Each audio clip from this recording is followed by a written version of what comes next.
President Yoon is set to pay state visits to Turkmenistan, Kazakhstan, and Uzbekistan next week as South Korea maps out its K-Silk Road ambitions with Central Asia. The head of ACT-Geo, the US-based company behind South Korea's oil exploration project, held a press conference here today to answer some questions that it faces.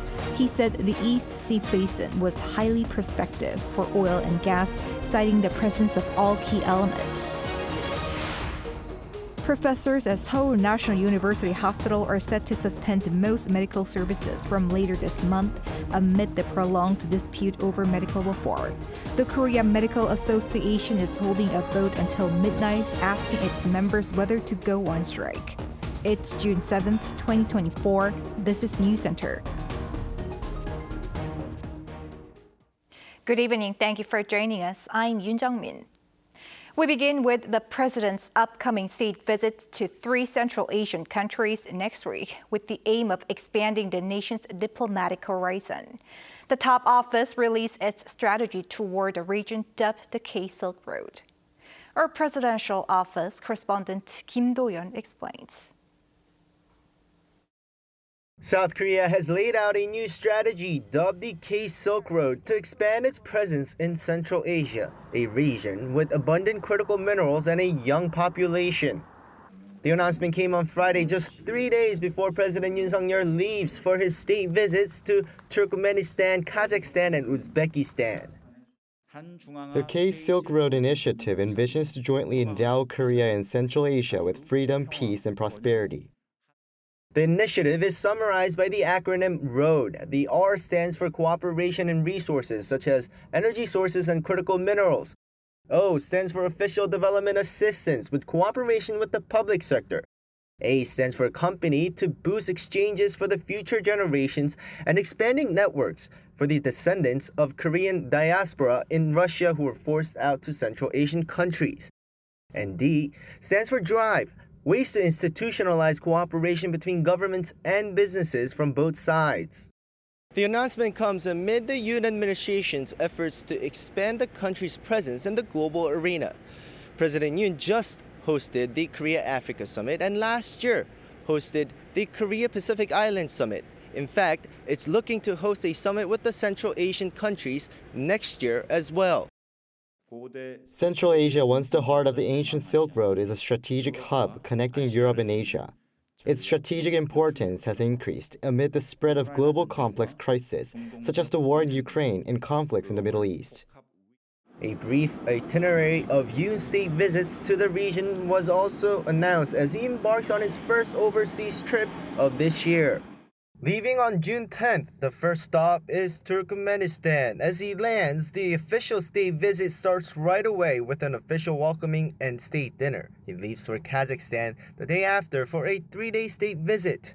There, he will have a business forum and meet with ethnic and overseas Koreans as well as having a summit with his Kazakh counterpart. He will be in Uzbekistan starting the 13th. On top of regular state visit engagements, he's set to meet with entrepreneurs who are part of programs supported by the South Korean government. Since establishing diplomatic relations in 1992, our country has steadily expanded economic cooperation with Central Asia. However, the scale and quality of this exchange still falls short of its potential. President Yoon's visit to Central Asia is expected to serve as a catalyst for significantly expanding and restructuring the economic cooperation between Korea and Central Asia. According to an official, more than 86 companies and organizations will be part of Yoon's business delegation on this trip.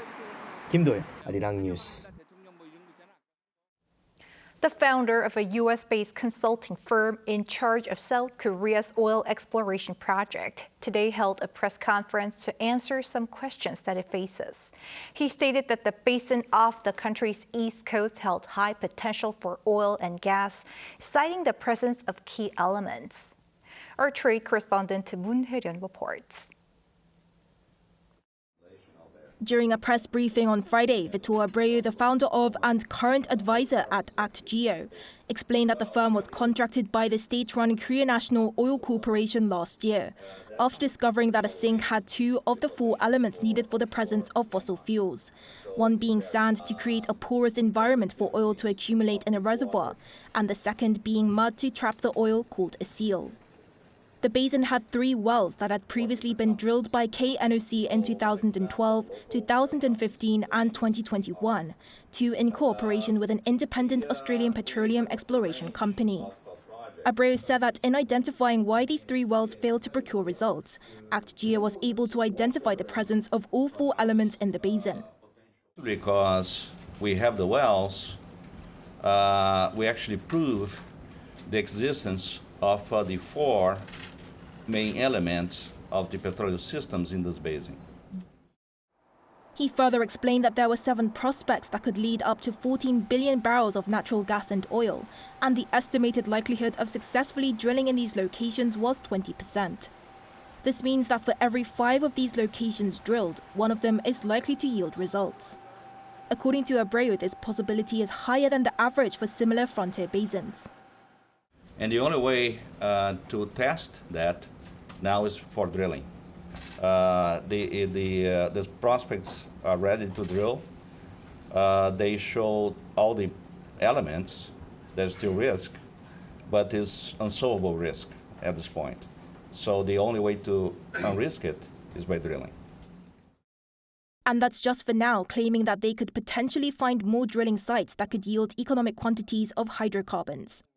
Responding to questions about his firm's headquarters being registered at a residential home and the small number of workers causing concerns over the reliability of results, he said that while the firm was registered to a residential home, its teams were spread around the world, which is why there has been no need for one specific office. He claimed that ACT-Geo has teams in New Zealand, Brazil, Mexico, Switzerland, Houston, and that a new branch has recently opened in London. Moon Hae-ryun, Arirang News. The medical faculty at Seoul National University have decided to suspend most healthcare services starting June 17th. A major doctors group is holding a vote until midnight, asking its members whether to go on strike. An Sung-jin has the latest on the prolonged medical dispute. Concerns are being raised about widespread walkouts at hospitals after medical professors at Seoul National University announced their decision to suspend outpatient services and surgeries from later this month. The Korea Medical Association, which represents private practitioners, has been conducting an online vote since Tuesday among its 130,000 members on whether to suspend medical services. The vote runs until Friday midnight, and as of 1:30 p.m. on Friday, more than 60,000 members have voted, more than half of the total eligible voters. Based on the voting results, the KMA is set to hold a meeting on Sunday and announce whether they will halt medical services and when such a halt in services will start. This comes after the Emergency Committee of Professors at Seoul Medical University and Seoul National University Hospital announced on Thursday that all departments, excluding essential departments such as emergency and intensive care units, will suspend outpatient services and surgeries starting June 17th. The decision was made following a vote conducted with professors at 4 hospitals affiliated with Seoul National University. The Emergency Committee said that the suspensions will continue until the government completely withdraws administrative actions against residents and carries out measures to bring the current situation back to normal. The Health Ministry expressed deep regrets over the professors' decision, saying that amid the increasing number of patients, the indefinite suspension of medical services prompts serious concerns. The South Korean government on Tuesday announced that it will halt administrative procedures against trainee doctors, such as license suspension for trainee doctors who return to work. The professors at Seoul National University are demanding a complete withdrawal of administrative actions and not just a suspension. The government also announced on the same day that it will allow hospitals to accept residents' resignation letters, giving them the option to look for work at other hospitals. An Sung-jin, Arirang News. An advisory body to a committee of UNESCO has withheld the nomination of a controversial former Japanese gold mine for World Heritage designation, demanding additional documents. South Korea says the listing decision depends on how Japan responds to Seoul's demand for Tokyo to fully reflect on its dark history.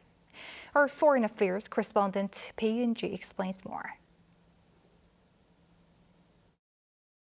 Sado Mine, located on the island of Sado off Japan, has long been a thorn in bilateral relations between Seoul and Tokyo. For years, Japan has been pushing to inscribe the mine, which was one of the world's largest producers of gold in the 17th century, on the World Heritage List. But its bid has sparked immense protests from South Korea over the lack of historical context. This is because the Sado mine is a place where thousands of Koreans were forced into harsh labor during Japan's colonial rule of the peninsula from 1910 to 1945, according to historical documents. On Thursday, Japan announced that the International Council on Monuments and Sites, an advisory body to the UNESCO World Heritage Committee, recommended that the mine be withheld from World Heritage designation, demanding additional documents. This comes after Japan applied for the inscription of the controversial mine for the second time in January last year, after its previous submission in February 2022 was turned down, again due to incomplete documents. In response, Seoul's foreign ministry officials said Friday that South Korea's decision on whether or not to oppose the listing of the mine as World Heritage depends on Japan's actions. The official added that the South Korean government is considering not blocking a consensus from being formed if it determines that Seoul's position is fully reflected on the matter. An inscription requires over 2/3 of votes from 21 member states of the World Heritage Committee, but it's customary for the final decision to be delivered upon consensus. Seoul's foreign ministry says its objective is to reach an agreement between both governments and avoid a situation where this will end up in a vote. An expert says that it's important for South Korea to keep pressing Japan to include a full account of the mine's history. It's important to include the entire history of the place in order for it to be listed as a UNESCO World Heritage Site. But I think the biggest problem is that Japan only included a specific period that suits its taste when describing the history of the Sado mine. So the Korean government must continue to make diplomatic efforts, and most importantly, work needs to be done for the world to know about this. Japan is seeking to have the inscription approved next month, when the final decision will be announced at a meeting in New Delhi. 배은지, Arirang News. It's time to say goodbye to South Korea's F-4 Phantom fighter jets. After 55 years of safeguarding the country's airspace, the Phantoms have now retired and become history. Our defense correspondent Choi Min-jung gives the highlights of the retirement ceremony. An era has come to an end as South Korea's F-4 Phantom fighter jets completed their final flights over the Korean peninsula. A fleet of Phantoms took off from their home base in Suwon on Friday, marking an end to 55 years of dedicated service. Also called the Goblin of the Sky, the first Phantoms joined the Republic of Korea Air Force in 1969. And since their first introduction, the South Korean Air Force has operated a total of around 200 Phantoms. In his congratulatory remarks, Defense Minister Shin Won-sik said these jets were a game changer, which boosted the nation's defense capabilities against threats posed by North Korea. South Korea, the fourth country in the world to introduce the Phantoms, was able to immediately overwhelm North Korea's air power. Since then, North Korea's Air Force has been no match. The past 55 years with the Phantom have been a history of victory for South Korea. Lee Jae-woo, a retired major general who was among the pilots who flew the first fighter jets over the Pacific Ocean to Daegu Air Base in 1969, was at the site to say farewell. My last words for the Phantom. Goblin of the Sky. Goodbye, Phantom. Farewell, Phantom. The farewell ceremony ended with the defense minister awarding the Phantoms an honorable discharge to commemorate their retirement. The event also featured congratulatory flights by the Phantom successors, including the F-16, the KF-16, the FA-50, as well as the Black Eagles aerobatics team. Choi Min-jung, Arirang News.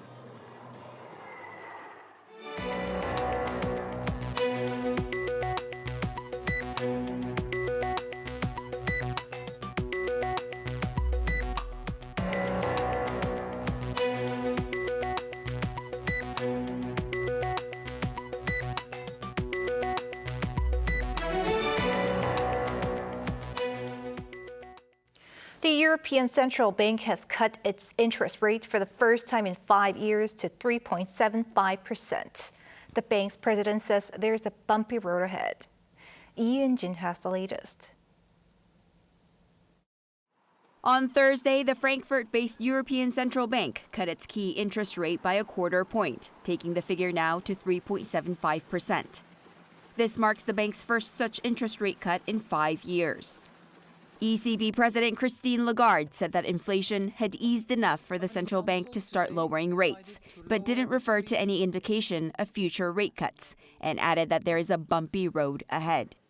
We have to be persistent, we have to be determined, we have to be data dependent, but we cannot give up on the objective. And our objective is to tame inflation and to bring prices back, to bring inflation back to 2% in the medium term. The ECB's target for inflation remains to reduce inflation to as close to 2% as possible, though data shows that inflation is expected to come to 2.2% by 2025. While the 2.6% inflation recorded in May is well down from its peak of 10.6% in October of 2022, the decline has slowed in recent months, and there have even been hints of an uptick. Meanwhile, inflation in the services sector remains high at 4.1%. The latest rate cut also marks a divergence from the U.S. Federal Reserve, which has yet to start cutting interest rates. Yoon, Arirang News. An Israeli airstrike on a UN school in Gaza has reportedly killed 40 people, including children. Analysts believe American bombs were used by Israel. Yoon covers these allegations. Weapons experts analyzing footage of the Israeli airstrike on a Gaza school, where around 40 people lost their lives in the early hours of Thursday morning, suggest that Israel likely used US-made bombs. According to a Washington Post report on the same day, 5 experts who examined footage taken following the attack verified that the nose cone of a GBU-39, small-diameter bomb, was manufactured by Boeing. Local officials in Gaza said that Israel had hit the Al-Sardi school, operated by the UN Agency for Palestinian Refugees in the Nusayr refugee camp. The school was reportedly sheltering displaced people, with local officials saying that at least 37 people were killed, including women and children. We are displaced in Al-Qastal Towers. My son called us at 2:30 in the morning to say that Ahmed, her other son, had been martyred. They hit them with a missile in the classroom in the school.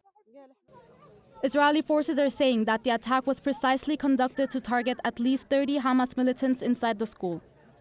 We conducted the strike once our intelligence and surveillance indicated that there were no women or children inside the Hamas compound, inside those classrooms. While the Israeli government says it will release more information about the strike, including the names of the victims, the U.S. said it expects Israel to be fully transparent in sharing the information publicly. Meanwhile, according to a Wall Street Journal report, Hamas's leader in Gaza, Yahya Sinwar, told Arab mediators on Thursday that Hamas is not going to surrender without a permanent ceasefire. This is Hamas's first response to an apparent Israeli 3-phase ceasefire proposal outlined by U.S. President Joe Biden at the end of last month. On Thursday, the leaders of 17 countries, including the United States, issued a joint statement backing the proposal, which includes the release of the hostages. Yoon, Arirang News. Over in esports, the League of Legends is one of the biggest titles created, and one of its most successful players is Lee Sang-hyeok, better known as Faker. That being said, Faker's skills and strategy have earned him first place at a Hall of Fame for the game. Our Kim Bo-kyung has this report. The unkillable Demon King, the greatest of all time. There are so many titles given to T1 star player Lee Sang-hyeok, also known as Faker. And now he gains one more, the first ever inductee into the League of Legends' own Hall of Fame, introduced by the game's developer Riot Games this year. In recognition of Faker's stunning career and contributions, a promotional hall was set up in Chunggu district. This whole building has been turned into a shrine for Korea's very own esports legend Faker, who is the very first inductee into the Hall of Legends. As you can see, so many fans have flocked to the site. 10 LCK titles, 2 mid-season invitational titles, and 4 World Championship trophies. The biggest trophy haul in League of Legends history. There were times when he struggled, though, especially after his consecutive MSI wins in 2016 and 2017. He went a long time without a trophy in the international arenas, and with his wrist injury, many doubted him, until he gloriously won the World Championship in 2023. With such a glorious career, fans agreed that Faker deserves his place in the Hall of Fame. For 11 years, Faker recorded 10 LCK victories and 4 World Championships. It's such an unprecedented record and no player can easily follow suit. It is quite rare in other sports for a professional player to be inducted into a Hall of Fame before their retirement. While saying he believes it is a reflection of people's recognition of his career, Faker said it is all the more meaningful for him. Regarding his truthful personality and good deeds, he says he tries his best to behave properly. Given that most of the audience members watching the game are quite young, they can be very much influenced. So I think I try my best to be careful, live a desirable life. As for how a professional game player should act, he said victories and fans' recognition are what make a professional player valuable. But something else matters more. What matters is if you yourself are satisfied with your work. Leaving my past achievements behind, I'll consider every new season a way to pave a new way, keep going on, and focus on future tournaments. 김보경, 아리랑 뉴스.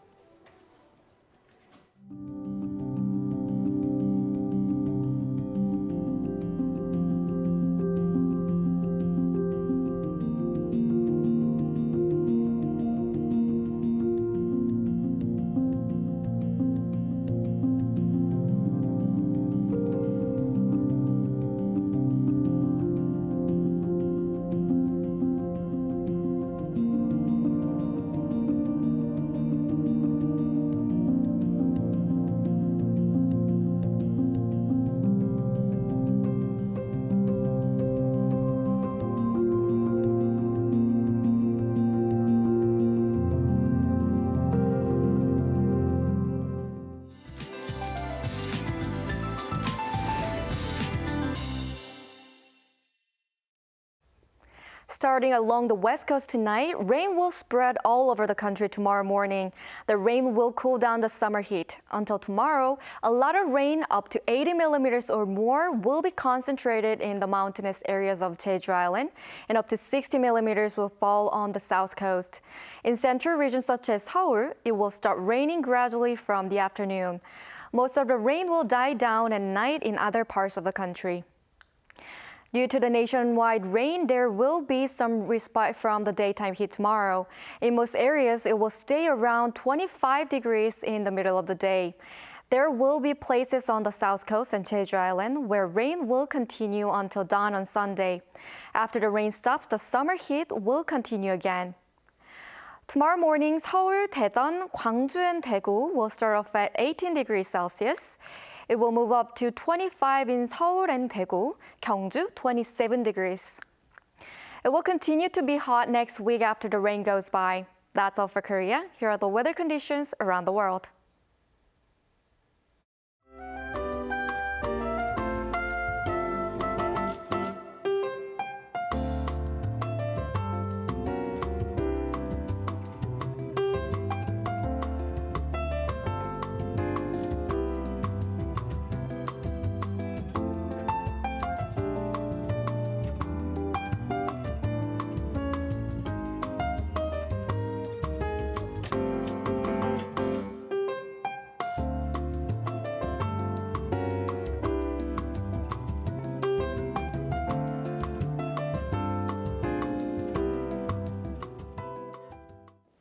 That is Newscenter for tonight. Thank you for watching. A panel session up next.